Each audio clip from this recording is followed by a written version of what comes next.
Hey, it's episode 63 of the Red Leaf Retrocast. The theme this day is Ninja Samurai. All right. I'm your host, JD, and it was my theme pick. Hooray. Communist. What? Somehow. Ninja Samurai are not communists. You don't know okay? that. Do you know that? Have you seen a ninja?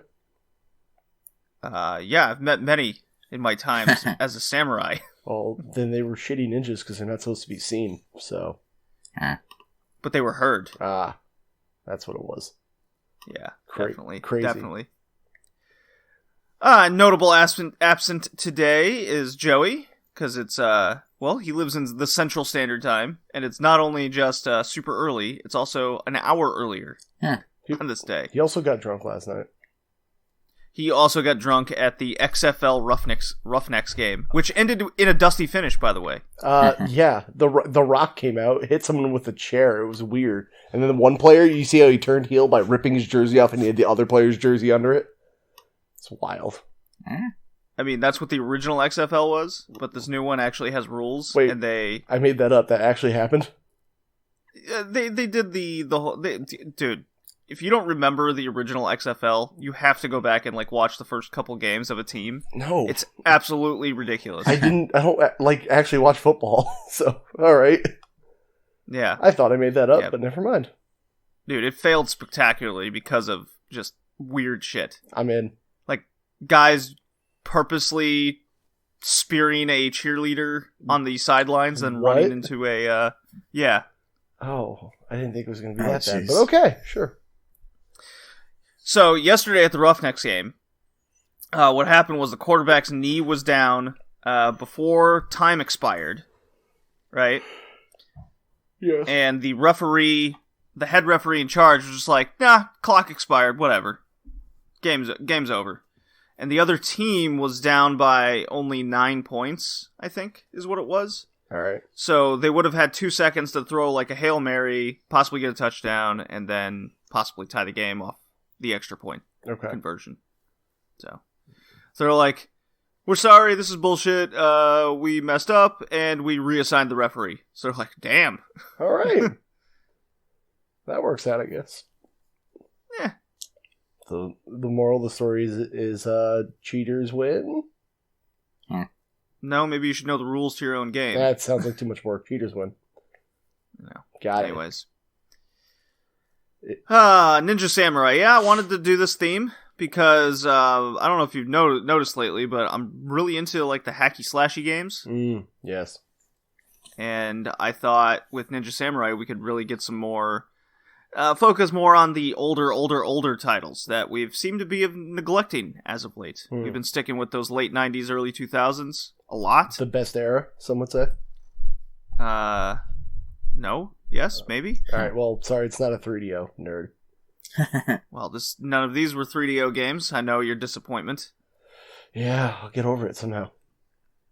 Yeah. Whatever shall we do? Cry, mostly.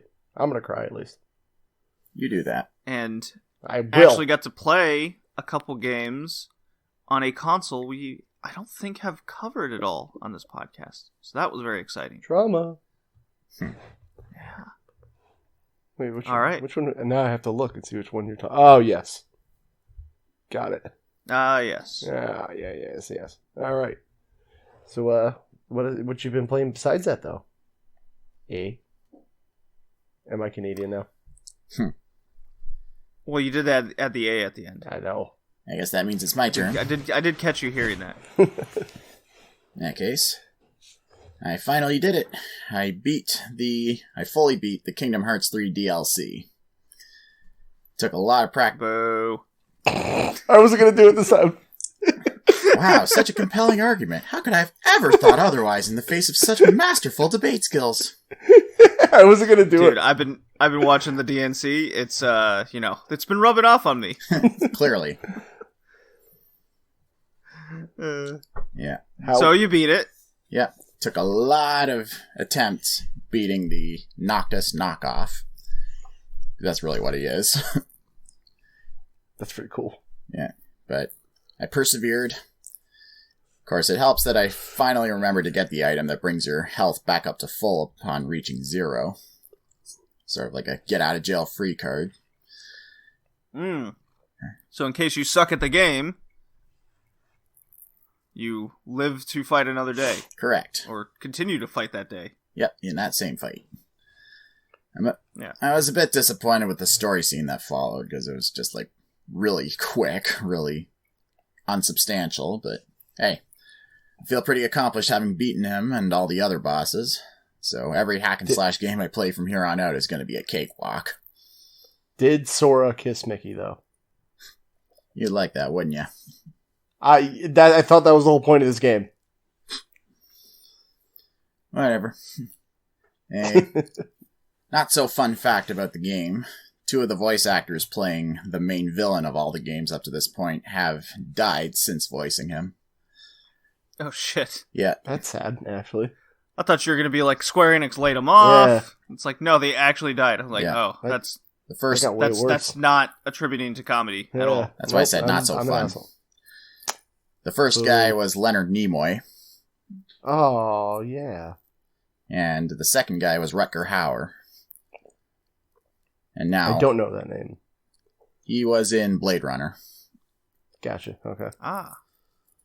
But best you can say is that they died of ripe old ages. I mean, Leonard Nimoy died at 84, and Rutger Hauer died at 75. Oh, they lived good lives then. Yeah. 75 isn't that old anymore. Old enough. Yeah. And for this DLC, Disney and Square ended up hiring Christopher Lloyd. So let's see how long he lasts.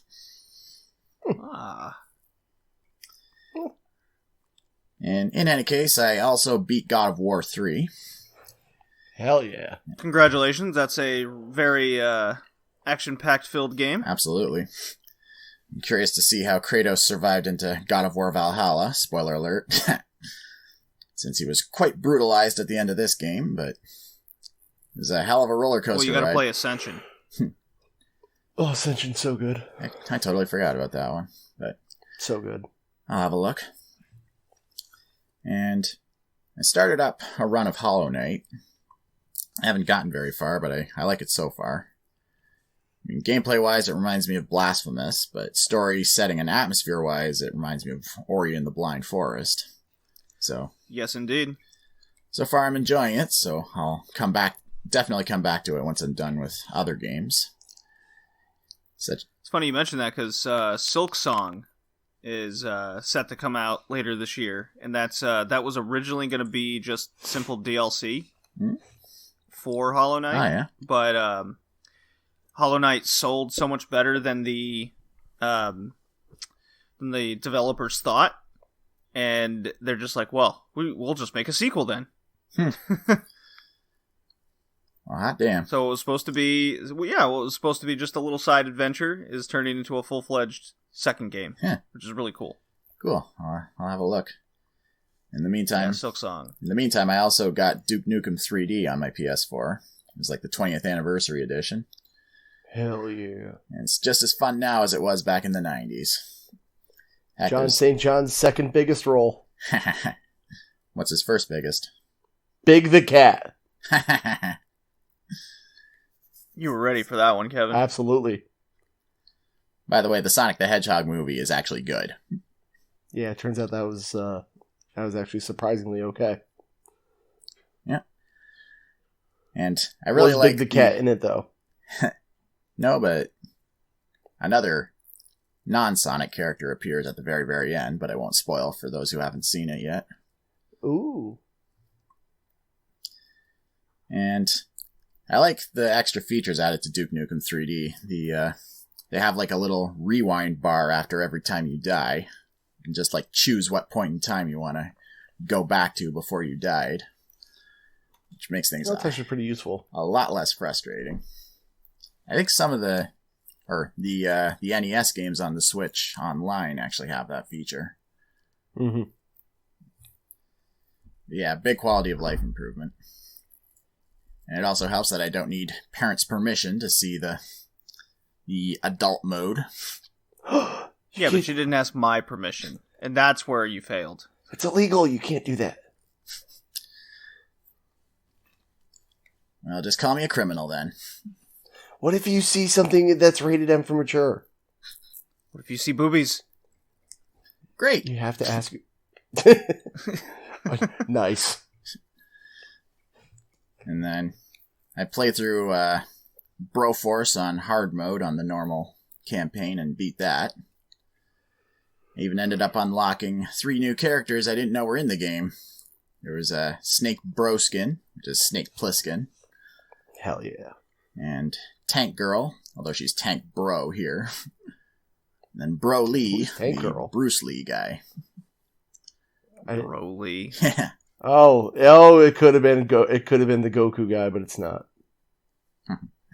Brody Lee. No, Broly from DBZ. Oh, I was thinking Brody Lee, the I thought they were like wrestler. Yeah, I thought they were just putting in Broly from DBZ, and I was like, oh, Bruce Lee, never mind. Yeah, I mean, Broly's a bro, kind of, not really. They try to stick with live action characters for this game. Aww. Yeah, so Brody Lee would have been better. Alright, whatever. Well, in any case, I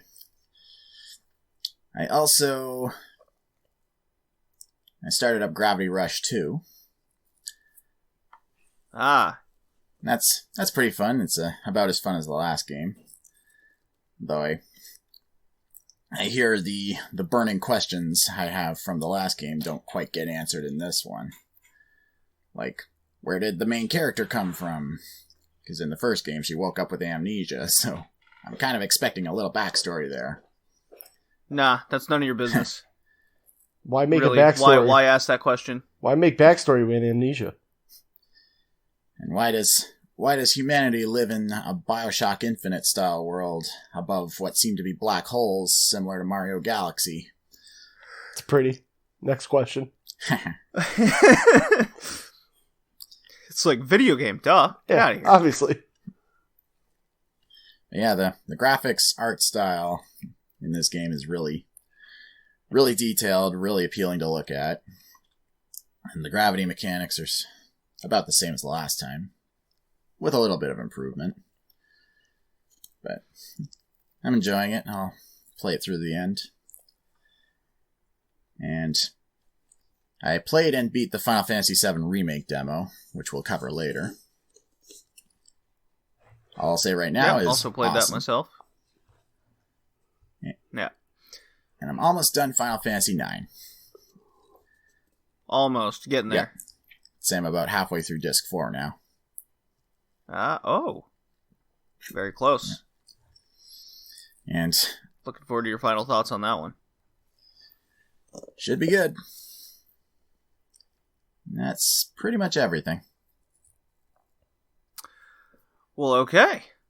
I am still on my Yakuza kick. Really trying to get through those games. Because, as you know, I did get the remastered collection, so I'm just dying to play 3, 4, and 5. So I'm still at Kiwami 2. So last we left off, I had just started the game. Now I'm about halfway through. And there's some real nice improvements to the game overall, but then there's things that they tried to change, and it just didn't work out for the better. So, for example, the fighting, there's no longer 3, 4 different styles to unlock and upgrade. Now, there's just this one singular style, and when you're gaining experience through these, now there's different categories of experience you gain, and you have to distribute that through getting your attack power up, defense power up. So you're not really gaining any new skills throughout playing the game, which I'm very much against. I don't like that. It makes the whole beat 'em up mechanic of the game much more bland, is a good way to put it. Now, through the sub-story wise is still the same as the first one, which is just a bunch of random characters and you help them out with this really simplistic issue that you could easily just skip. It has no bearing. It just gets you more experience. But you gain so much experience just playing through the game normally that really doesn't encourage you to keep doing all these sub-stories. Now, what they did add is another big side quest you can do throughout the game. So there's cabaret. You can run a cabaret club in every game I've played so far of Yakuza. And this one's basically the exact same thing, just with new goofy characters. So I'm like, not quite into that. I've already played through 2 cabaret modes, basically to completion the first couple times, so not going to do it this third time in Kiwami 2. But they did add a construction situation. Forklift driving? No, so this is really funny. So Majima, one of the main characters, instead of... Cat, get out of there. Come on. He was doing this on the podcast I was recording yesterday, too. Help, almost like your cat wants attention. Crazy. Whoa. That's Patreon exclusive content there, Colin. I've been neglecting him. Oh, good. Yes. Too much. Neglect your cat. You're doing real well. Yeah. Well, I gotta throw him in the other room. Hold on. Yes. Now you're throwing your animals, JD. Come here. It's like that girl on Twitch who got caught abusing her cat on stream. Oh, it's JD. It's it. Oh boy. Also, that girl's cat got revenge, by the way. It's pretty great. That cat bit her back on stream, and everyone's like, that's what you fucking deserve. Yeah. Yeah, I think there was a quartering video on that. Yup. No, what he was doing yesterday was he was going in the back of the PlayStation 4 and going at all the cords there. He was just doing it again. Oh, you mean where it's warm and there's things to play with? How dare he? Well, the thing is, there's cords like everywhere in this apartment, but he doesn't go for any of them. But it's warm back there. Well, it's not on, so it's not warm. It's still pretty warm. No. All right. Anyways, where was I? Oh yeah, construction. Everyone's favorite mode. I work in it and I hate it. Go on. Yeah. So Majima was asked to take over where the hobos kind of hung out. It was called Purgatory. Great. In Yakuza Kiwami. So he had this bright idea that he's going to change Purgatory into this new like development compound. And there's a lot of money in it. Well, as it turns out, he also kind of sort of left the Yakuza group that you've come to know due to the new guy in charge is kind of not working out. He wants to do all these changes, and Majima's not about it. So he's like, fuck it, I'm going to go do my construction thing. Well, because the land is so valuable, and the contracts that he's acquired are valuable, what they've done is, instead of another Yakuza group wanting to come in and take over and you fight them, it's actually this group of loan sharks and other construction developers that want to sabotage the operation. And whom are these loan sharks and construction operators? The triads. No. Okay. They are famous New Japan wrestlers of the past. Of course they are. The number one person I would think of when they think of land development. Well, that's why it's really funny. So you have like Masahiro Chono and Riki Chosu and all these legends. They portray them as Yakuza-like. So they're in like an office. They're like the big 3 legends, musketeers. And then you have the ones that took over for them. They're like, masters, there's a construction project with lots of money in it. Basically, you go, money, you say? Right up our alley. And it's just so campy and funny. It's over ridiculous. And the gameplay. Thing. Yeah, the gameplay is very simplistic, where it's this top-down view, and you gather basically construction workers, and instead of actually making construction, you just have them fight against each other, and they all have different abilities and whatnot. As the loan shark, they hire a bunch of goons to try to beat up and destroy your equipment. So you have to prevent them from destroying it.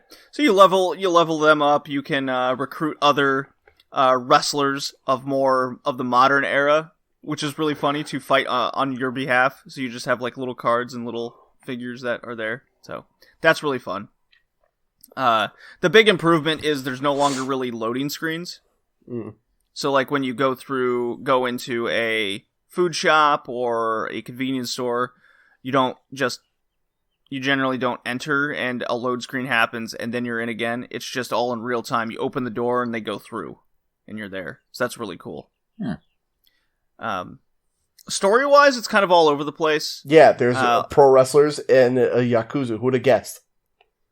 Well, no, that's the super side story. Yeah, I'm just saying, with a little like appetizer like that, who would have guessed the story was weird? Well, what I mean is, Zero and Kiwami had a much more, I want to say, focused story on the Yakuza itself in this one group. Now in Kiwami 2, there's the other group, the Almi Alliance, and they're having their infighting, while your Yakuza group is having its infighting.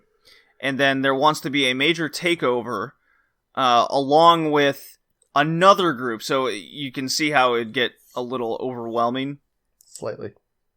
Yeah. I do like the main villain in this one. I just don't know, I don't know their motivation, man. Whoa.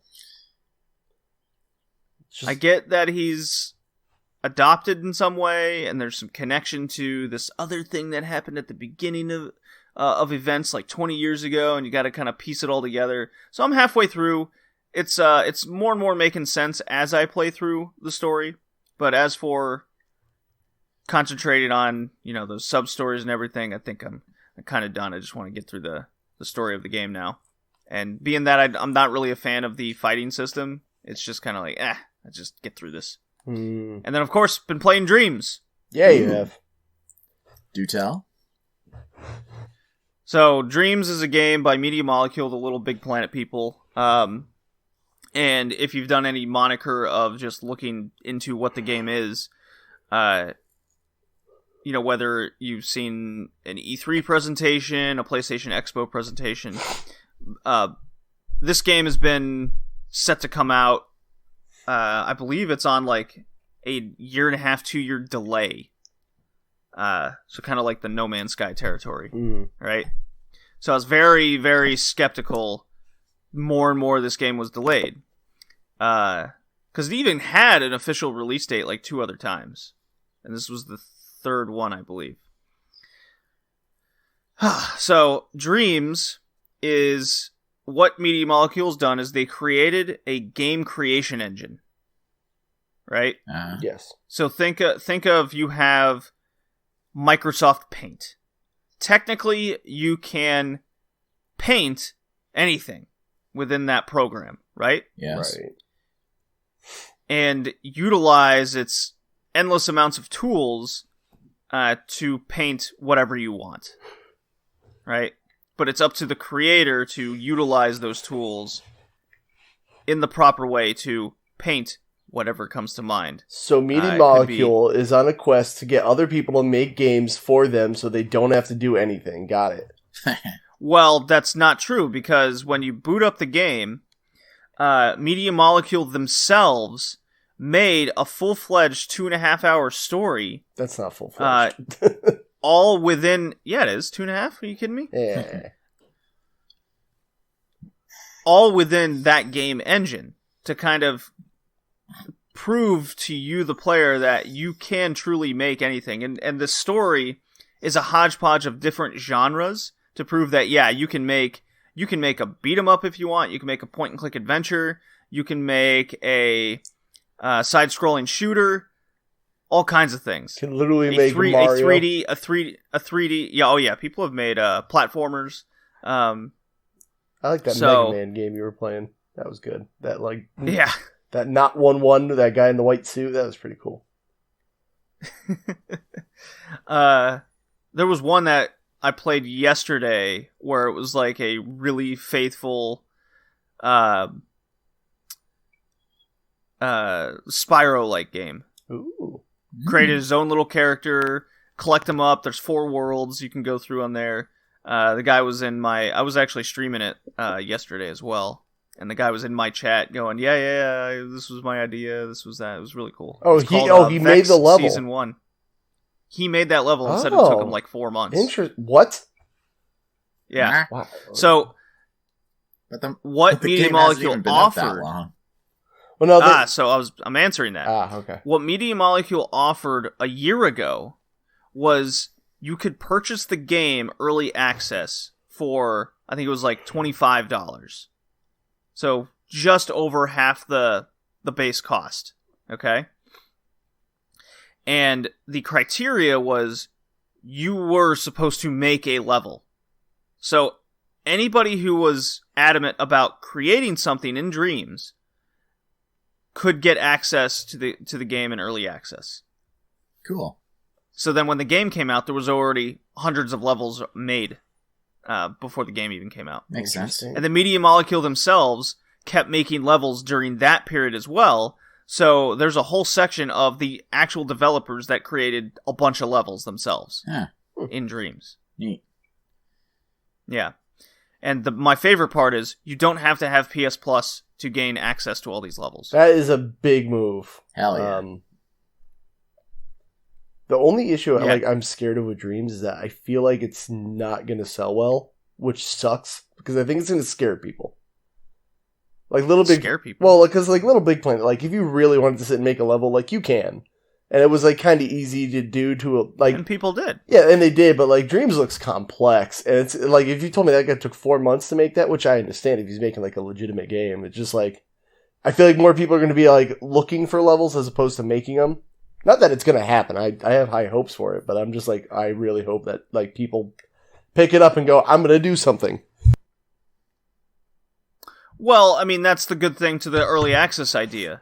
No matter how people buy it or want to play it, there's already hundreds of levels made.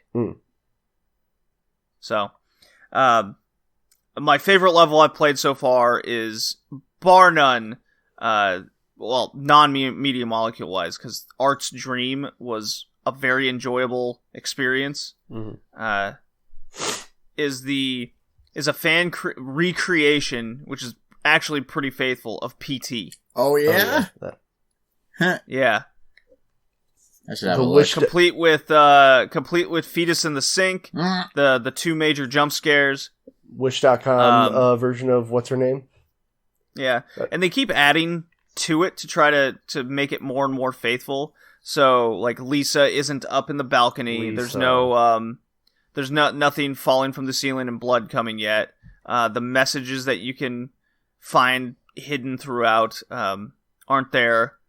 But the two major jump scares and building and the repeating hallway is all there. It's very cool. Neat. So it's like, well, I don't have to worry about somehow getting PT demo on my PS4 anymore. I have it in Dreams. Someone at Konami's like, shut it down, shut it down, shut it down. Well, that's what a lot of people are saying, is there's going to be cease and desist and all this, but like I don't think they can with how freedom of creation is. Yeah. Because they're not... Because Dreams themselves, as a base game, came out with none of that, right? Right. Yeah. So Dreams is the guys who made Dreams are making the money, while the people that make the games in Dreams don't make any money. Yeah. Follow me? Yes. Yeah, I follow. Yeah. And heck, as it's long as it's got a different name from PT, then Konami... No, it's called PT. Oh, yeah? Oh, good, great. That's how you get in trouble. I was going to say, if it was similar to the Bloodstained situation where they don't call it Castlevania, then Konami can't do jack shit. Do you want to get sued? Because this is how you get sued.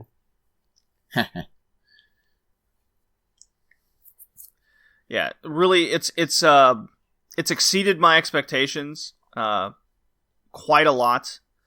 It's just something you could pop in and play over and over again. The YouTubers having a field day with this. Yes. With just the amount of comedy and meme levels and all this other stuff you can make. It's very enjoyable, and the fact that you don't have to have PS Plus to have full access to the game is a big bonus in my book, because I don't have PS Plus. Yeah, that sweetens the deal, if you say. And it's a budget title, too. Yeah, that's cool. You can get it for $35. I should check it out before it gets flooded with really shitty levels. Yeah. See, that's the other thing I wanted to bring up. So that's the other thing I was worried about, too, is like, if I go to something way simple like Mario Maker, which I know is like not as complex as Dreams, so before you get all snarky on me, sir, It's like, there's this point in Mario Maker where we got to, like, because it's so easy to make a level or complex as you want, like, you either get, at least I see no more middle of the road levels. I either see, like, really stupid easy levels like a 2-year-old made, or stupid troll levels, and I'm like, Mario Maker's kind of getting lost in that, so I'm afraid, like, Dreams is going to be like, I made a game where you drop a lollipop on the ground and then you win. I'm like, okay, great, good job.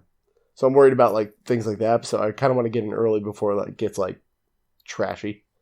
Is there a review system? Yes. Okay, good. Can't imagine why there wouldn't be. I don't know, something like, well, a good review system, because again, Mario's just like, I like it because I dropped the lollipop and I did good, or is it like, hey, this is a real game, like, so I'm excited to get in there and see. I just have to, get it. Yeah.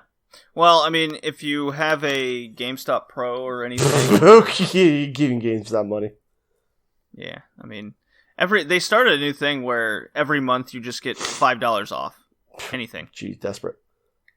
So they're trying that. That's so Dreams itself is $40, but I was like, and then the guy rung it up as $35. And went, oh, cool. Why? What they really should do is when PS5 comes out, they should either pack this in or at least have it downloaded on the system already. So like people are like, look at this thing we can do. Look at this. That'd be a smart idea. Get people excited. Well, Kevin, what have you been playing? Jesus. I know you played God of War Ascension. I've been playing... Alright, so here's the deal. This whole, like, not working thing is fun for about 2 days, and then it gets really boring. But the upside of it... No, come on. No, trust me. I feel your fun pain. for like I'm unemployed, too. Yeah, it sucks. But the other side of that is that I've been either demoing or playing, like, some things, and, like, I've been, like, shotgunning that tier list I've been making all year. So I want to run... I'm not going to go into full big things on everything, but some highlights. Alright, Mega Man 6. Probably one of the easier Mega Man games on NES. I don't know if you guys played them. Mm-hmm. Yeah, that one's really easy. I don't know what happened after 3. They were just like, yo, screw it.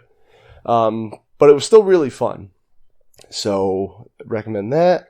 Warhammer Space Marine. Anyone ever play any Space or Warhammer games? No. I have not. Okay, well, if I thought this was a parody game when I saw it at GameStop one day, and I was like, it's called Space Marine, and he's got a chainsaw arm. Okay, this is a parody. I know nothing about Warhammer. Turns out that's just the thing that it is. Pretty good. God of War Ascension. Probably the prettiest PS3 game I've ever seen. Maybe. Yep, that's what its moniker is. And I opened up a sealed copy of this. My buddy got me at Black Friday like years and years ago. Never opened. It was like $2 at Target. And I thought this game was a glitchy mess because it just wouldn't play. Like, the game would start and then the floor would drop out. The camera wouldn't follow Kratos. I was like, oh, is this game known to be broken? Nobody else had this issue. If I didn't like God of War so much, I wouldn't have continued and tried to make it work. And I eventually did. Don't know what was wrong with my disc. Got somebody else's. Works. So weird that a sealed copy was all glitched out and played, but didn't really work. Huh. Oh, that's weird. Yeah, super weird. But anyway, Moon for DS. You ever play that? Nope. Okay, it's a good first-person shooter that kind of gives off like, I don't want to say Doomy vibes, but like one of those like early 90s PC shooters, but for your computer, but actually good on DS. Weird. Speaking of ninjas, Ninja Gaiden Sigma. That game's hard. Really good. Well, yeah, we played it in November. Yeah, but I actually like went off memory that time, and now I beat it. And it's hard. It's still hard. What else are we at? You think like I have a memory, JD? Come on now. Breath of Fire 3. I'm 3 for 3 on Breath of Fire games and not being that fun. I don't know why people like it so much. What else do we have? Wrath. We're going to get there. Never mind. Tomba. Do you ever play Tomba? Yes. Yeah, we did it on the cast before. Right. Don't like it. I played Tomba 2 is my point. It's just boring. It's more Tomba. I don't know. It's weird. If you didn't have pink hair, I don't think people would care. Project Cross Zone 3DS. Yeah, bad. I've dabbled. Yeah, it's more plot, if you will, than game. So that was boring. And then Army Corps of Hell on Vita.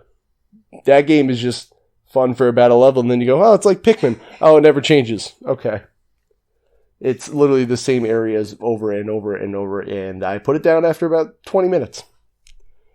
So there's that. Colin, are you sure we played Tomba on the class? Well, yeah, we did. This was Tomba 2. Oh, okay. Yeah, so the difference with Tomba 1 and 2 is that it's polygonal now. Yep, that's it. It's just more Tomba, and I wasn't really thrilled with the first one, I don't remember. But, like, I guess my big issue with those is that, like, all these missions start for seemingly random reasons, and then I have no idea where to go to clear them. It's just, I don't know, the whole game seems shotgunny. I needed a guide to figure out what missions do I need to do, where do I go to start and finish them, and, like, some missions, like, you start it here, oh, you don't finish until the end of the game, but I'm like, but, what? So, I don't know. Tomba's weird. And, and now I'm starting Peggle on DS, because Peggle's cool. Cool. How's that? Don't shit on Peggle. Peggle's fun, man. It's like Pinball meets Breakout. Ah. Y'all should play Peggle. Perhaps another time. A shot. Maybe. No, you should start now. Oh, and I'm playing Golden Sun on Game Boy Advance right now. Ah, yeah. That's a good game. Golden Sun's good. Why does Nintendo forget about Golden Sun? What did Isaac ever do? It's not a mainline RPG for them. What did Isaac ever do to anybody to make him upset? Put Isaac in Smash, and not as a trophy. Damn it.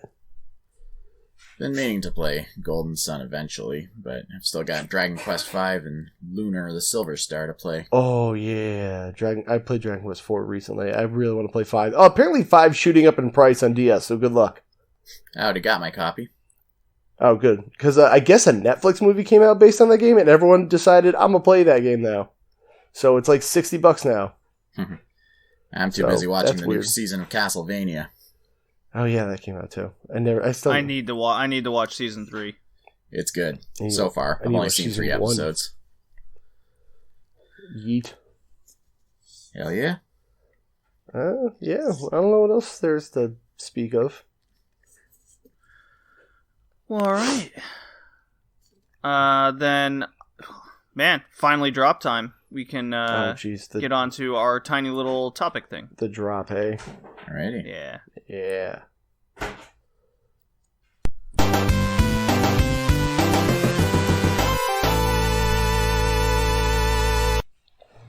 Alrighty. So, just some... As I do, this is kind of like just a short intermission part of the cast, I guess, but... You're an intermission. Nice. NVIDIA's GeForce Now service, this seems to be a running thing. Another company has pulled their games from their service. 2K has now joined the fray. What a shock. What do you mean another? Or left the fray, I should say. What do you mean another? So, if you've listened to the podcast, nope. The ongoing theme is NVIDIA GeForce Now service is basically NVIDIA's Microsoft Xbox Game Pass. Okay. And yet having it with Google Stadia's idea of streamlined gaming, right? Right. But it works, and it's affordable. The problem is, now it's competition, so all these companies that have signed, like, these major deals with Game Pass and Stadia, which is totally working out, right? Yeah, Stadia's good. Stadia. Yeah. Now all these developers are just pulling their game. The major developers, like Bethesda's gone, EA's gone, now 2K's gone. The list it's up to, I think, over 10 major ones. Ubisoft's gone, but they were never really in it to begin with because of Uplay. Mm-hmm. Yeah, so NVIDIA's GeForce Now service looks like it's inevitably just going to die, and it's a good idea that worked. But because of competition, and they're not as big as the competition, they just the games aren't going to be there. It seems it's a real shame. This whole game streaming thing is weird. Well, everyone wants to be the Netflix. Well, but the thing is, like, for game, like with Netflix, when you stream a movie, all you have to do is watch it. With like games, like the input lag and sending it back and forth, and you don't actually own it. So like, and developers don't own to be dicks, so they can just go, pull the plug. Especially Google, who, like, anytime something's not selling extremely well, they go, nah. Like, I'm one for digital games because the boogeyman will not come onto your console and steal them like people think. But, like, with a streaming service, it's just like, nope, we're done here. Sorry. You know? Yeah. Yeah, and you've already seen games be pulled off Stadia already. Right. To this point, yeah. I think it's a good accessory to, like if they do it the Xbox way, I don't know, maybe this isn't totally how it works, but, like, say if Stadia was like, hey, what if you just wanted to play your PlayStation and Xbox games on your phone? We signed up with PlayStation, and you can stream the game you own from your system to do this. That would work. I don't like this whole, like, being a separate service thing. You know? Well, that's what we're getting. That's where all directions are pointing, unfortunately. Not with that attitude. And NVIDIA's GeoForce Now service looked like it was, if we're heading down that path, this service looked like the solution, right? Mm-hmm.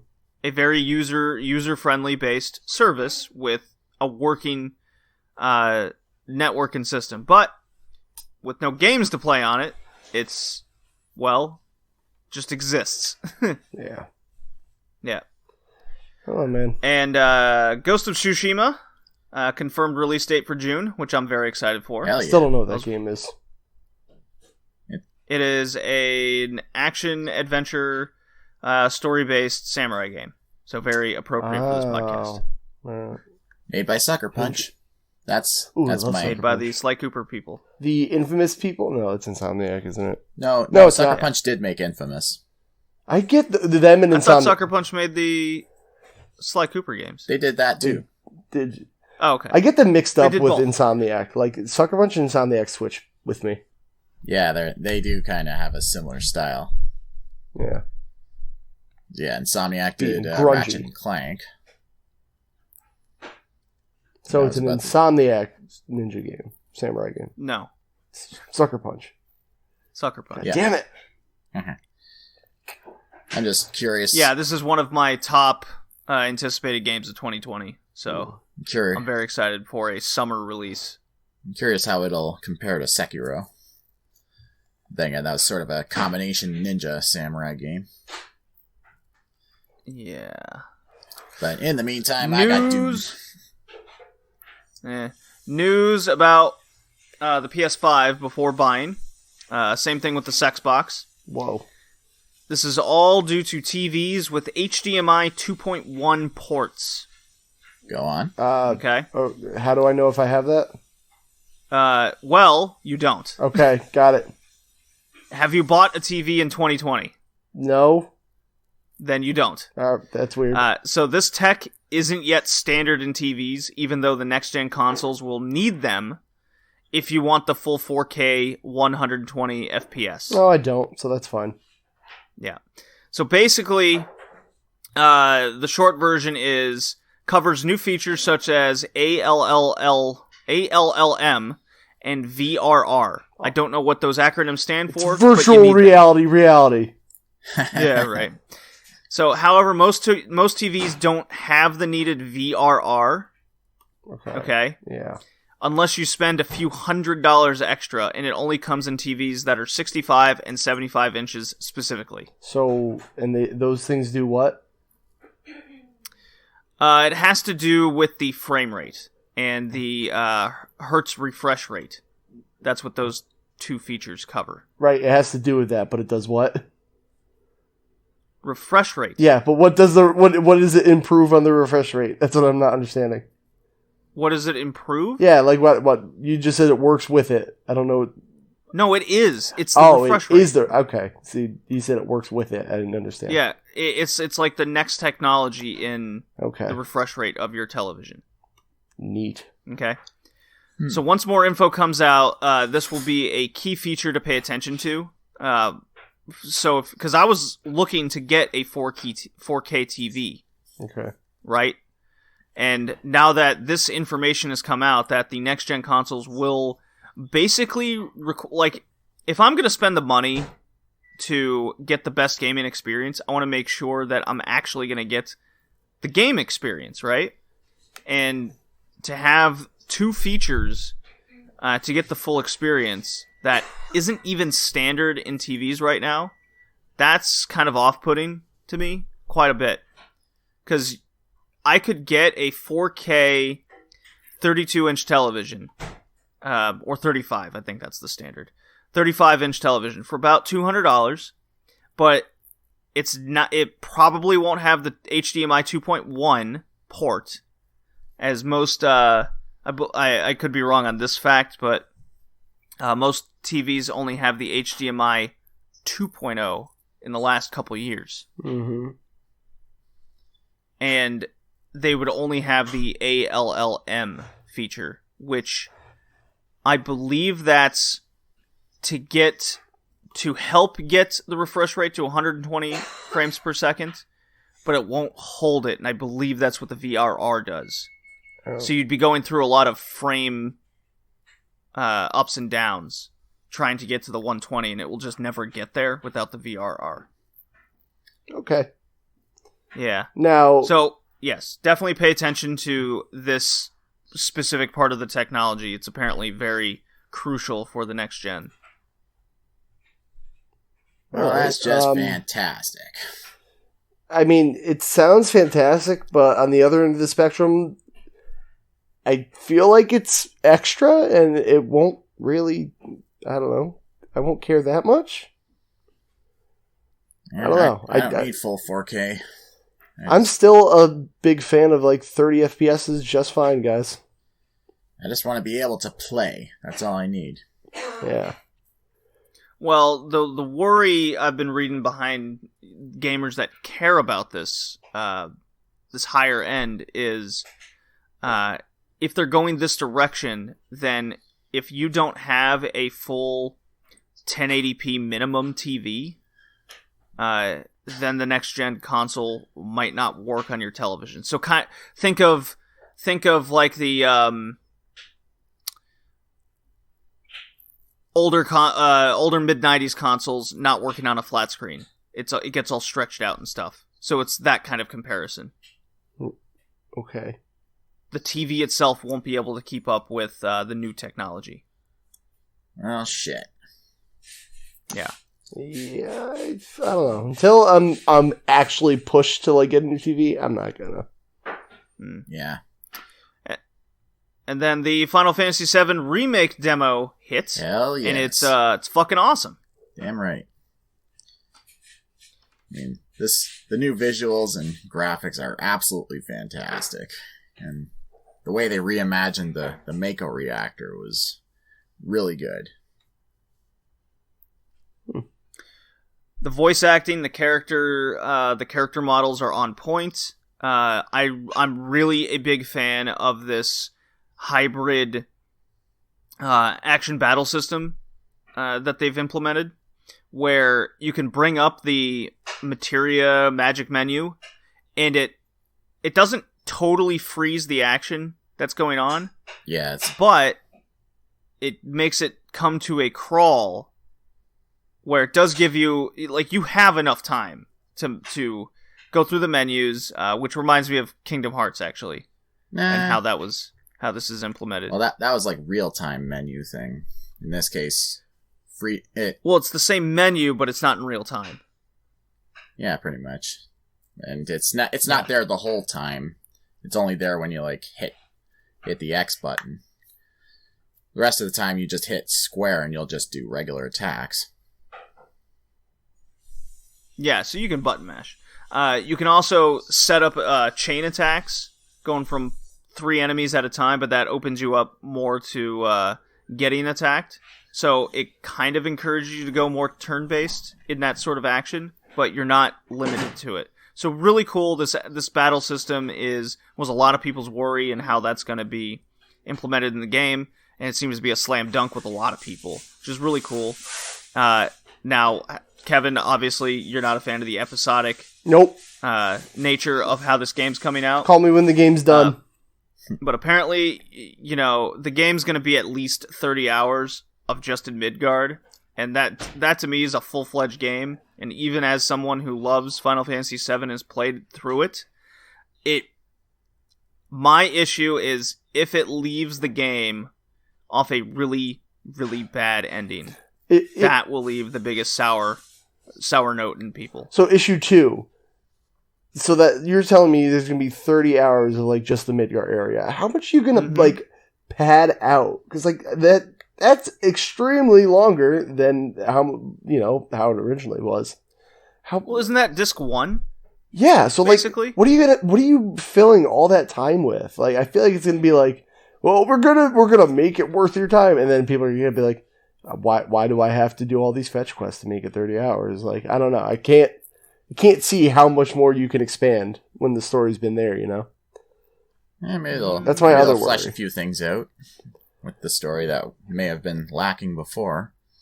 Cloud dress up mini. Yeah, there is a lot of side content they can add to the game, add more cutscenes, add missions, like main missions to fill in those gaps. Add some lore. Yeah, exactly. They can. I'm like, I hope they don't just kind of fudge it, you know, and just be like, we said 30 hours, we got to do something, guys.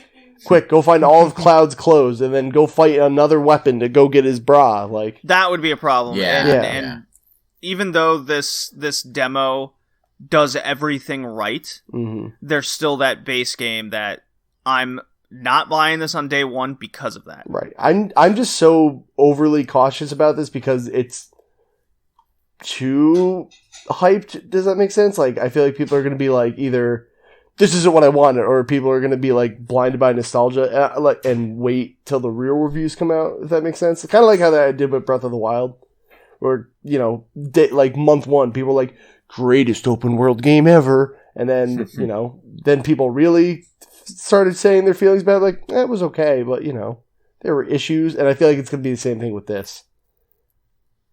That's, yeah. I don't know, Breath of the Wild is still one of the best games. Oh, I never said it was bad. I'm just saying people acted like it revolutionized open worlds, and I'm like, there's nothing in this open world. You guys know that, right? Yeah. Yeah. So I'm just waiting for the real reviews. And then I'm going to wait till the game's actually done. Well, I mean, the people who have never played Final Fantasy VII before are really liking this game. The demo. Yeah. High praises all around. The other thing that really makes me step back is we've already seen what Square has done with, well, Final Fantasy 15 is a good example, where they've cut shit out of the story to be sold later in DLC that all it took was one person leaving the team, and now the DLC doesn't come out. Yeah. In full. Yeah, so I really enjoyed this. We could be looking at, here's a 30-hour adventure of Final Fantasy VII, incomplete story of a game that already exists, and by the way, we don't know when the next 1 or 2 episodes are coming out. Yeah, they never really said when the next 2 are coming out, did they?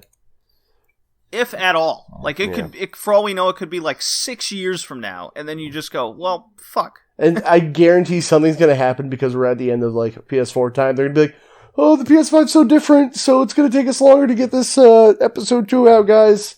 Sorry, we weren't planning that. Yeah. Which it shouldn't, because, well, that's what you think. PS5 is backwards compatible with PS4. Listen, is the rumor. I've seen Square. Basically confirmed. I've seen Square. They'll be like, oh man, we don't know what to do with these 2 extra back buttons on this controller. Yeah, right. BRB. Well, I don't have too big of a problem with it because we already know from the original game how the story goes, so it's not going to bug me too much if it leaves on a cliffhanger. But Eris it depends where in the story, though, heavily. Eris dies. I'm really, really glad they kept Barrett's cussing intact.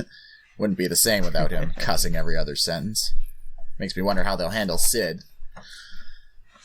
And we'll see. And I read in an article recently, you don't get to directly control Red 13 in this. Because the devs mentioned because he appears so late in the game, it wouldn't make sense, or it wouldn't be viable to introduce his full-on mechanics at that point. Right. Yeah, I liked what I saw, and I may or may not get it day one, I don't know. I'm getting Doom day one, so who knows? Well, I'll be getting Animal Crossing day one, so that's my March game. The duality of man, eh? Yeah. All right, playing the drop. We got 25 minutes to discuss our 5 games. Let's do it. And it looks like 35. You can't match. Go Alrighty. So, what was that first drop I played? Yeah, whatever. It doesn't matter. Throw whatever I want in there. Usually write it down. I apologize. Anyways, Ninja Samurai is the theme, and luckily, because these are super, super, super retro games, there's not a whole lot to say about them, but they were fun nonetheless. The criteria was simple. The main character in the game must be either a ninja or samurai. Mm-hmm. Yeah. So there you go. Oh, yeah. Yeah. So my first game that I chose was Kenseiden on the Sega Master System. Blah. The game goes for about $15. It has many translations of the title. Sword Saint Legend, Legend of the Sword Master, Summoning of the Sacred Sword. Developed and published by Sega, released the summer of 1988. Not 98. That is silly of me. You silly man. That. My God. 1988. Game clocks in around 1 hour if you are really smooth and good. Yeah. Well, because I definitely played this game for more than an hour and did not get... I got just over the halfway point. Oh, yeah. Oh, yeah. Some say I'm smooth and good, you know? Would they? No. Wow. Okay. They do not. Hayato. What is that? Is someone making fucking pasties or something over there? Absolutely, actually. Go on. Okay. Hayato, a samurai, so there's the criteria met, that has to fight against warlocks and evil spirits that plague 16th century Japan. The warlocks stole the 5 secret scrolls and the sword of the Dragon Lord. How dare they?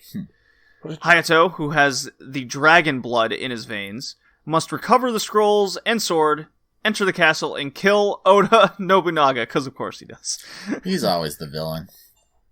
He's always the bad guy. Each round represents one of the old Japanese provinces, so that was really cool. You go around, when you complete a level, you can go around the map and slowly move eastward, but you can also move north, south, east, or west, depending on what level you've beaten prior and what's next to it. So you can actually go through this game in any way that you please as you progress, which is really cool. I was not expecting that. After round 2, the player can choose any of the nearest levels on the map, which I just said. The player can go back to any level at any time after finishing it, except the final level. So once you get to that final stage, there's no going back. There was some different versions, specifically in Korea, where the locations were now Korean provinces instead of Japan. So there you go. So the map was no longer Japan, it was Korea. And the character was changed to look like a Korean warrior. I did look this up. It's not much of a difference, but it was it was needed at the time, apparently, because of the whole history between Japan and Korea. Yeah, they got some bad blood between them. Yeah, they got a couple years of beating each other in soccer, at least. Anyway, in the so I definitely came to the most trouble in this one province. It's in the very southeast region, more at the halfway point, where you're in an old house and there's this blue meanie zombie asshole that runs across the screen and hurts you, and it's unavoidable. It takes at least 3 hits to kill, but the way it works is he pops up on the screen, runs at you, does damage, and then he disappears. So then this level actually forces you to go in and out of rooms, and then when you come out of the room, he's back. So you have to get hit twice before killing him. There is a point where you can get upgrades for your sword, so then you can kill him in a single hit afterwards, but you're still getting hit before finding the upgrade. That was a big issue I had with that level. And the 2-headed worm was super tough. That was the boss of that stage. Yeah. But as for the core gameplay, where the character moves pretty slow, the platforming, you have to be very more on the safe side, the side of caution with any sort of platform in the game. I came across a couple difficult areas where it was hard to see what I could jump on and off of, especially when going on top of a building. And the way the enemies attack you, it's all more about patience rather than a hack and slash. You have to kind of wait till they get like there's fire demons, and they come in a group of 4, and they kind of come at you in a line, and the whole idea is for them to, as they're coming down, they come in the path of your sword, in which you just simply click a button and you destroy all of them. If you just simply mash the button, then they'll go out of path and they'll become kind of spread out, or just 1 or 2 will be there, and then you'll get hit. So a lot of enemies come across like that. And once you err on that side of patience with the gameplay, I found it much more easier to progress through the game. But then there was this moment at the southeast region that really got me into a frenzy. What'd you guys think of Kenseiden? It is pretty. I like the graphics of the game, definitely. Sprites are a little big. Kind of like when sprites get that big, I kind of find them chunky, and I feel like I get hit more than I need to. I don't know about you. It is one of the stiffest, most unresponsive games I've ever played. Yeah, that's what I'm going for. Stiff. That's the word. Oh, it was definitely a stiff game. Yeah. I mean, your character moves slowly, and there's a delay between hitting the attack button and the attack actually happening. And turning each direction has a delay, there's a reason for that. There is a reason for that. Every time he swings, he sheaths his sword. Great. Right? So then when you hit the button, it's the action of unsheathing and then swinging it. So he's a really shitty samurai, is what you're saying. No, they went for kind of a more realistic way of how they do it. Anyways. I feel like so that's the reason behind it. It's not technically unresponsive, but the delay is because the sprite has to go through the movement first. So that's where the whole eye of patience goes. Yeah. With attacking. Yeah. If not for the fact that you can take a lot of hits before dying, this would be virtually unplayable, I found. Yes, you have a large health bar, which is very nice. Yeah. The flying skulls are one of the worst parts of the game. They're really hard to hit, they come in groups, and you'll take a lot of damage before you manage to take them all out. The jumping monkeys are similar in that regard, except they don't come in swarms. And I found the music really piercing and grating on the ears. It's just annoying. It's a high pitch. That was a problem with the Master System music for quite a few games. Not a lot of chip tuning involved. Yeah, they should have gotten Rob Hubbard. I notice the blue beetle enemies look and move similar to the Ohms in Najika of the Valley of the Wind. You're right. Makes me wonder if they're based on a real bug. Probably. Japanese games the pill bugs. Yeah, it's just the segment. Pill bugs, Colin. Just like that carapace, the segmented carapaces. I wasn't sure if I've seen them in other bugs. Closest I can imagine is like a potato bug, but I guess I should look up pill bugs. Potato. Pill bugs, roly-polies, however you want to categorize them as. Dunga beetle. It's not the same. That is not the same. Nope. Yeah. So yeah, in case I didn't make it clear, I do not like this game. Oh, bummer. I will probably follow you in that. I mean, it could be better. I feel like if the whole sheathing thing... I got a problem with games that, like, dedicate too much to animation. Because it kind of... The Red Dead Redemption 2 Well, not problem. so going back... Well, to relate to something more similar, I played Ninja Gaiden Sigma again. I'll clarify that. Like, Ryu can't just jump. He has to do... I'm like, can you not? I get you're a ninja, and I get it looks cool, but can you just fucking not? And it made some of the platforming absolutely miserable. But, like, little things like that. Like, I get he has to resheath his sword because I'm a cool samurai, but, like, that one, taking out that one little thing would have made the game a lot better, because, like, in my brain, I think attack. Not, like, take sword out, attack, so I have to, like, add another half second on all my movements, almost. So. No, you're absolutely right. It would have made the game move a lot faster. It wouldn't have made it as much as frustrating. What the fuck is that? What is that sound? I don't know. I was just screwing the lid on my water bottle. Wow, oh my god! I thought that was JD's cat. Look, I do not treat my cat like Colin's water bottle. You threw it across the room before, so anyway. I did not. I did no such thing. We saw it. Point is, it's not like the worst game in the world. It just needs like a little, just like a, I don't want to say polish, but I feel like it's the only word I can think of. Like just a little tweaking to be like, it could be a little more fun.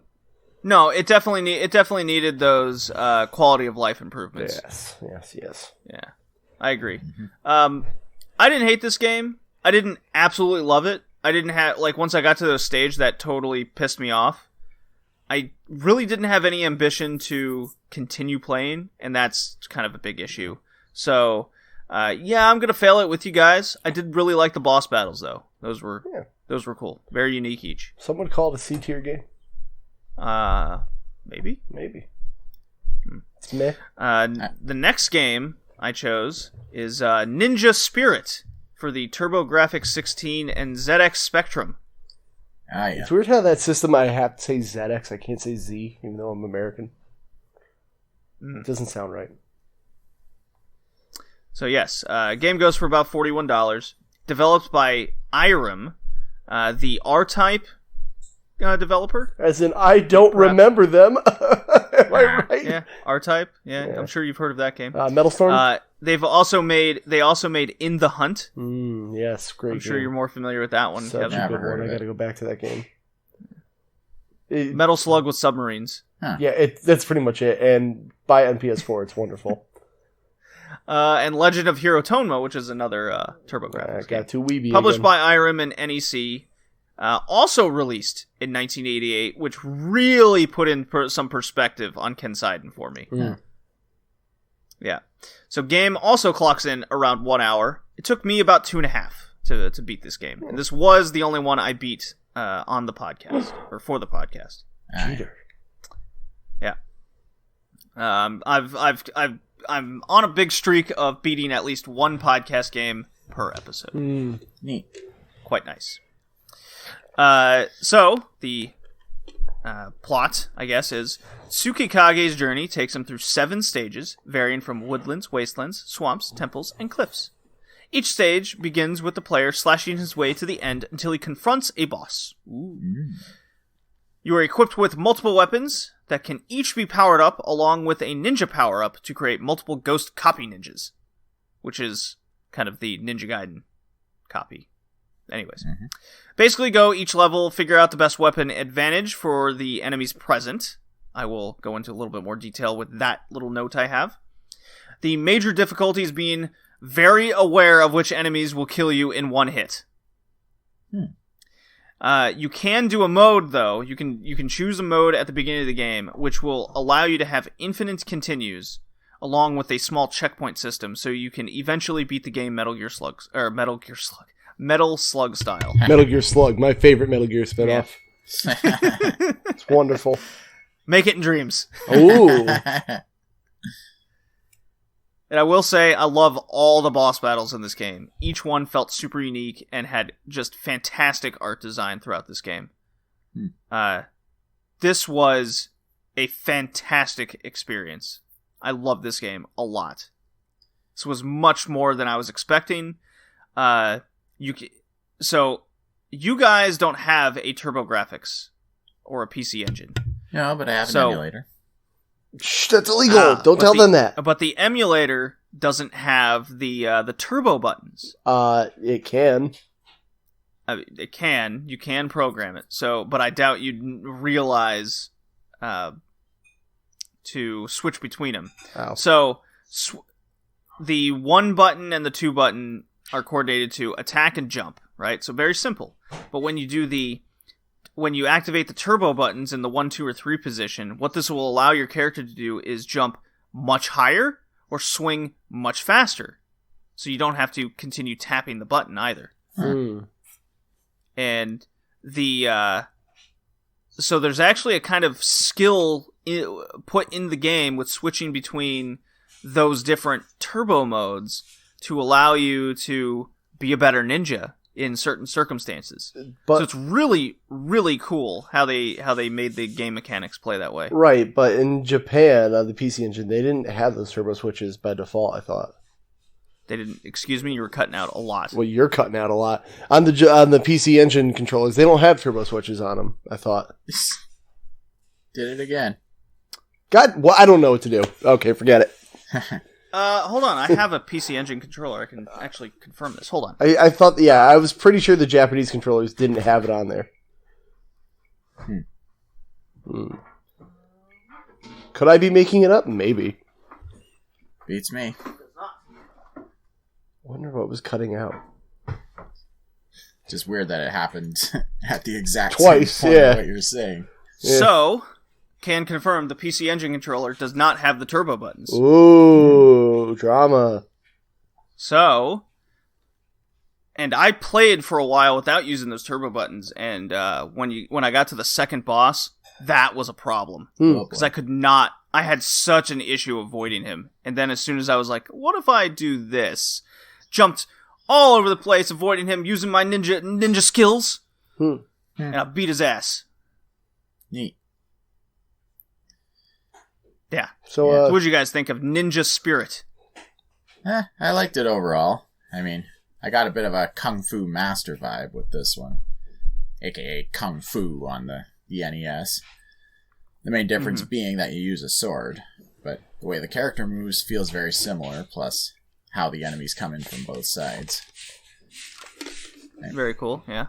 I really like that you can slash in 4 directions. I mean, it's standard practice now with games like Hollow Knight and Blasphemous, but sure. I don't think you saw it much in pre and SNES era games. No, for sure not. No. That was very, very welcome, considering that enemies would come from diagonals and up and down and left, right, or all over the place. Yeah. Plus, the fact that there's an arc to the swing in every direction is quite helpful. Plus, being able to slash projectiles out of the air.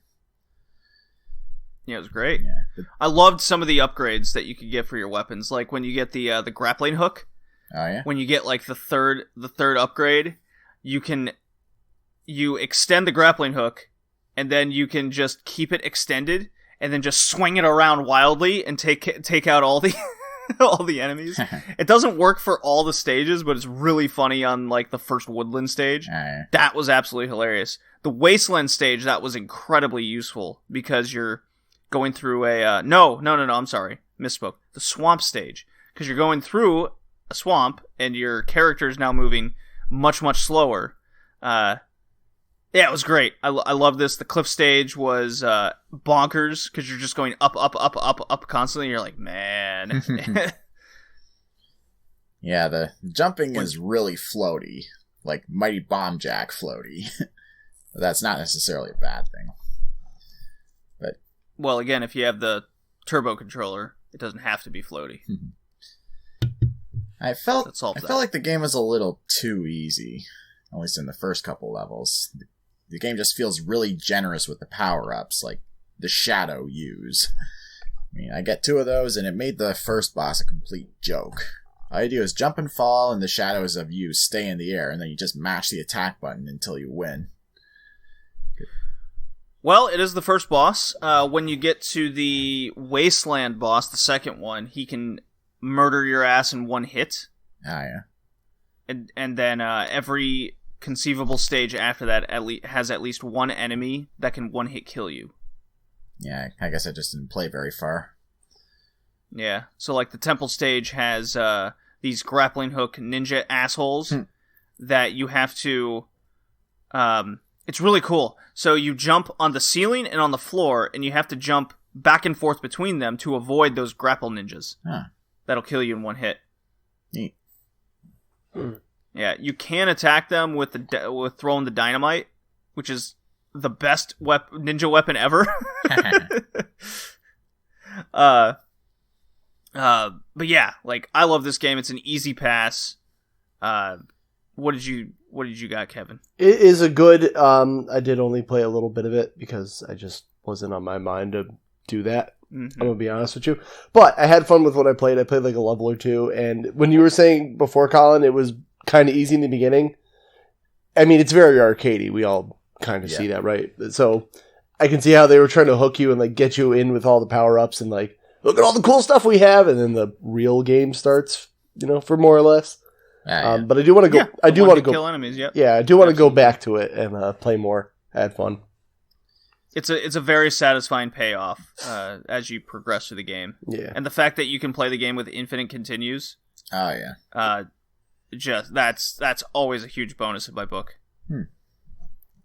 Maybe I'll go back to it. Pass. All right. Pass it. Pass. All right, Joey's pick he's not was here. Legend of Kage. He's drunk. Legend of Kage came out on the NES and ZX Spectrum, another specky game. Ooh. This one's much cheaper. It goes for about $5. Translates as Legend of Shadow. Developed and published by Taito. Released October 1985, so the oldest game on the cast, easily. Whoa. Game clocks in around 30 minutes. Whoa, bargain. There is a sequel, apparently, that came out on the Nintendo Dual Screen, the DS. Yeah, I saw that once when I was working at the game store. I was like, what? Why? Just reboot it at that point. You probably could have just called it Legend of Kage. We would have been fun. Yeah. So this is apparently kind of like the first big home console ninja game. And I played an emulated ZX Specky version of this. Why? Why not? Because it's the version nobody knows about, but go on. Well, it plays basically exactly like the NES one, just with less chiptune music. All right. Yeah. I like the colors way better. I have seen the NES one. The NES one is very blocky sprite, kind of. Yeah. And the ZX Spectrum has its funkadelic colors that it's very familiar with. Plot is... Yes. Yeah. Plot is the player takes the role of a young Iga ninja named Kage. So there's the criteria met. On a mission to rescue Princess Kiri, the Shogun's daughter, from the villainous warlord Yoshi. What an asshole that Yoshi is, let me tell you. Yeah. Tax evading and shit. Stretching his tongue out. And fellow evil samurai Yuki. Yeah. Kage must fight his way through a forest, a secret passageway, up a forest wall, through the castle, and rescue the princess twice. Just call her Princess Three Peach. times in the NES version. Excuse me, Colin? Just call her Princess Peach. It's much easier. Yeah. I like Kiri. Kyrie. In order to win the game, yes, if you play the NES version, you have to play through the game 3 times. So the Ghost and Goblins. Not if you hate the game like I did. Yeah. Each time the princess is rescued, the seasons change from summer to fall to winter and then back to summer to finish the game. Stop getting kidnapped. So it's utterly ridiculous. Yeah, I played this game for like 20 minutes. It wasn't anything like super special. I did like you could throw your throwing stars in multiple directions. You can climb up the trees, and it's really, it's very, very archaic. Yeah. Yeah, it's got some super floaty jumping. I mean, it's like playing Crouching Tiger, Hidden Dragon. I wouldn't really expect that from an NES game. That's a good way to put it. It's kind of annoying that, like Shinobi and Strider, you have no control over your jump once you're in the air. Combine that with a one-hit kill system, and you have a potential recipe for major frustration. Truth. Yeah, I was able to beat it once, right? But had no ambition to play it a second time through, no matter how short the game was. Yeah. Definitely the secret passageway was the most irritating, but at least the game has the right idea to put in how many ninjas you are to kill on each level before you can move on. Right? Yes. Yeah. So, that was a game, for sure. Yeah. I didn't like it very much. No. It fails. I was kind of bored of it really fast. Like, the thing is, well, like, I'm trying to think of more thoughts you had than that. I'm like, yeah, no, that's pretty much it, actually. You did it. Yeah. Well, it's funny, I read an old Ninja Spirit review from the way long ago. The way long ago, yes. Yeah, and one of them said, this is Legend of Kage, except better in every conceivable way. Wow, what a review. Thanks, guy. Did you get paid to write that? And I was like, that is awesome. This is like Pac-Man, except it's not at all. Yeah, it is nice to be able to hit projectiles out of the air with your weapon, but not so convenient that your blade has no reach. And correct, sir. I agree. You're correct. The fire-breathing enemies are the biggest pain in my ass. They just come out of nowhere when you're running and hit you before you can react. Sure do. As one does. I give it a Colin, soft your pass. Game. Anywho. Soft pass, Whoa. boo. Jeez. Hey, I guess I enjoyed it more than you guys. I guess you did. Someone's feeling generous. All right, so we have like 8 minutes to go through 2 more games. Okay. Wait, 2 more? What else are we missing? Mine and yours. Oh, right. Yeah. I forgot Samurai. Mine is Samurai Shodown 2 on the NeoGeo. And the NeoGeo Pocket Color. Don't forget about that version. Yeah, okay, nerd. yeah, it's developed and published by SNK and released in the arcade in 1994. It was later released on a number of platforms, including Xbox Live Arcade, which is the version I played. And the main character of the series is Haomaru, who is a samurai but serves no lord. So I guess you could call him a Rurouni. Uh-huh. It's often said that he has a samurai spirit, and he is said to have defeated most of the villains in the Samurai Shodown universe. Now, I have a bit of a story with this one. I remember sinking almost $16 into this game in one sitting on a road trip with my family across Canada because it was so freaking addicting. Jubei was always my character of choice, but I occasionally tried Caffeine Nicotine a couple of times. He's probably the funniest character, because one of his grab moves literally involves him clinging to the enemy and hitting him with his bad breath. And I remember seeing him... It is a required character to always play with in the Samurai Shodown universe. For sure. I remember seeing him do a really elaborate combo when someone else is playing, but I could never get it to work. And it's pretty much the same as the first game, but done better. Better graphics, bigger roster of fighters, and more variety to the moves you can do, plus more responsive controls. And I don't really have much more to say than that. Well, the overall gameplay was expanded to include more movement options. You can now roll forward and backwards. You can duck to avoid high attacks, and do small hops to avoid low strikes. And you can parry! Hell yeah. In which will open up the enemy to a deadly strike. Mm-hmm. There was also the POW meter, your V trigger, if you will, for modern Street Fighter fans. Yeah, it's your special power move meter. Obviously, but you can also severely damage your opponent's weapons and break them, and it'll force them to fight unarmed, which is a really cool additive to the game. Yep. 6 new characters, and it has plot! 1 year after the defeat of Amaksuka from within the first Samurai Shodown, a new threat soon emerges in the form of Mizuki Rashujin, a vengeful spirit who possesses a local shrine priestess named Mizuki, and seeks to... You know what? From this point forward, all priestesses and princesses will now be named Peach. Okay. So, a vengeful spirit who possesses a local shrine priestess named Peach seeks to bring forth chaos and destruction to the world in the name of the dark god Ambrosia's will. Those who had fought before in the past during Amatsuka's reign of terror now find themselves, along with a few new faces, battling against, possessed Peach and her loyal forces in order to determine the fate of the entire world itself. Yes, you must be caffeine nicotine at all times. Screw the main character. And I like the first Samurai Shodown. I like the second one. I played it via the Wii Anthology disc, nice, which goes for about $20, as opposed to the NeoGeo versions, which go for about $50. Okay.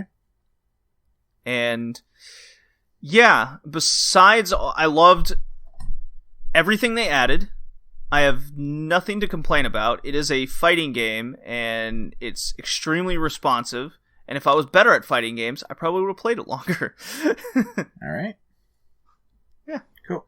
easy pass for Samurai Shodown 2. It's exactly... If you want more, you can definitely listen to our Samurai Shodown of the first one review. But it's to not just repeat ourselves and being short on time. It's exactly what we just went through. Kevin. Hello. Samurai Shodown 2. Samurai Shodown 2 is a good-ass game. Okay. That's it? That's all you got to say? I know you guys were rambling for a while. I didn't want to interrupt you. But I had a good time. Right. The problem that I had is just I need to play a fighting game with somebody. True. Yeah. It does make it more fun that way. Yeah. Well, you live with another human. Who plays Animal Crossing? Well, she could play Samurai Shodown 2. No. All right. Last game. Kevin, it's yours. Hell yeah. All right. We got to make this quick. So I played, we played Wrath of the Black Manta on the NES, or as most people call it, the other ninja game you see on the shelf that's not Ninja Gaiden at your local game store. Ninja Cop Saizo in Japan. Yeah, whatever, weeb. Anyway, it goes for about $5, published by Taito, and I'd never even heard of AI before. They're the Bonk team. Oh, cool. Everyone knows that. So anyway, game clock's in around like an hour and a half. And I guess I was expecting a budget Ninja Gaiden game, which I didn't get. I more or less got like a weird, slow platformer where I'm going to try to remember the plot the best I can. I know you wrote it, but I'm going to do it even weirder. You just got to go through levels and you're rescuing. It starts off with a kid. But then I went to a room where I saved a kid, and it was a grown man. And then I saved that grown man about 3 times in the same level with different dialogue. And then they would tell me there was a secret wall. So I'd leave the room, and the secret wall was always right outside the room, where you shot at a wall for about 5 minutes before it let you through. Oh, is that what you have to do? Oh, it's annoying. Yeah, I was like, there's a secret wall here. Just shoot the wall. I'm like, there's no wall. Well, fuck off. So what you had to do is, like, you have to hit a certain spot on the wall. Where is it? I don't know. Did you already hit it 6 times and didn't work? Yup. It was just, I hated this game so much. Yeah, don't worry about it. It wasn't worth it. You increased your life bar or something, like, a little bit.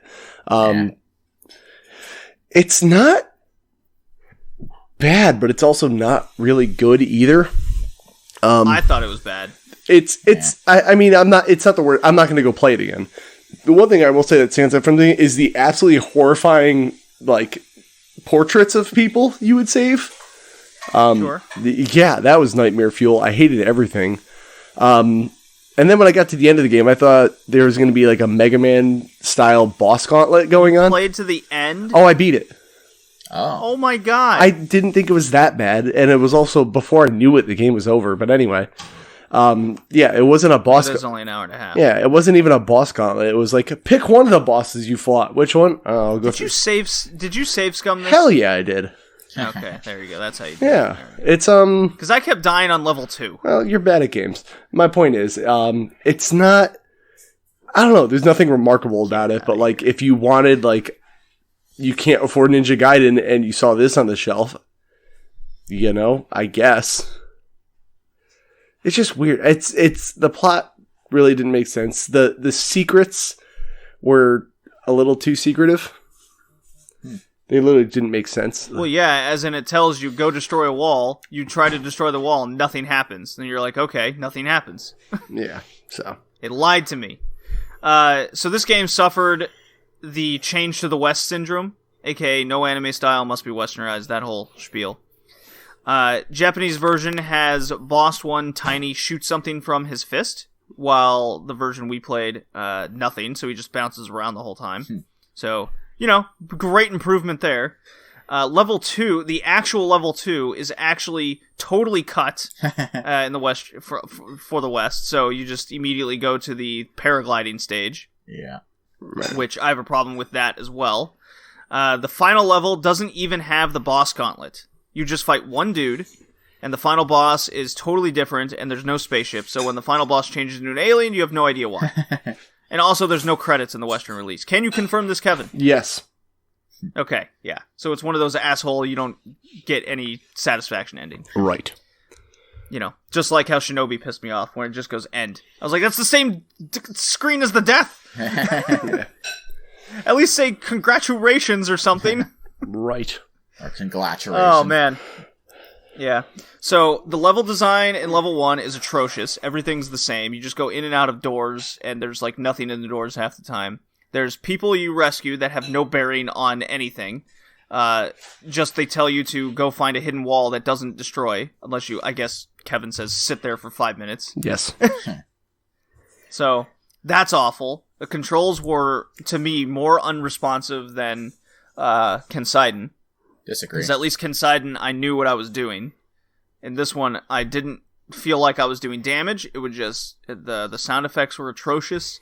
When I got to the paragliding stage, and it took like a year to actually get a paraglider, that was terrible. Uh-huh. And then I was like, you know what? I'm fucking done with this piece of shit. I hate everything about this game. Easy fail. It's not a glitch fest F tier game. No. So it's definitely a D. Yeah. Yeah, I found the game pretty meh. I mean, the environments and enemies are repetitive, and the controls are a bit stiff, but I don't find them as stiff as Kenseiden. But yeah, I failed this one too. Alright. Word. So our 5 games were Wrath of Black Manta on the NES, Samurai Shodown 2 on the NeoGeo and Pocket Color, Legend of Kage on the NES and ZX Spectrum, Ninja Spirit on the TurboGrafx 16 and ZX Spectrum, and Kenseiden on the Master System. I give Kenseiden a C tier.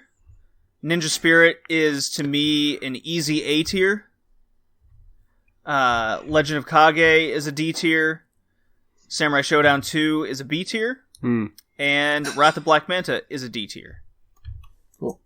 Word. And my favorite game was easily Ninja Spirit. Least favorite was Wrath of Black Manta. Boo.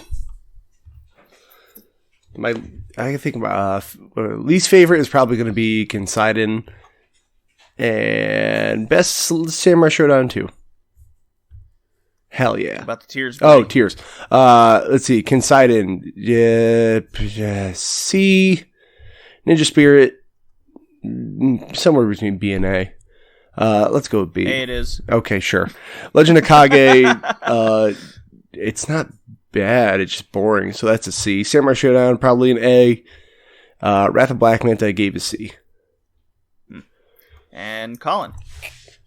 Favorite, Ninja Spirit, although Samurai Shodown is a close second. And least favorite, Kenseiden. Oh, boo. And for tiers, Kenseiden gets a D.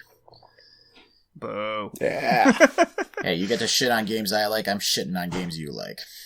Kingdom Hearts sucks. Go on. Plock sucks. Don't shit on Plock. I'll stop shitting on Plock when you stop shitting on Kingdom Hearts, but we both know that's never going to happen. The eternal struggle. Indeed. The eternal struggle. Unstoppable force versus immovable object. Anywho. Ninja Spirit, B tier. Wrath of Black Manta, D tier. Legend of Kage, C tier. Samurai Shodown, B tier. Alright. Well, that was Ninja Samurai episode. Sorry, went a little quick off the back end there, but we were pressed for time. Joey has the next theme pick, I believe, and that has not been decided yet, so no cliffhanger for this episode. Word.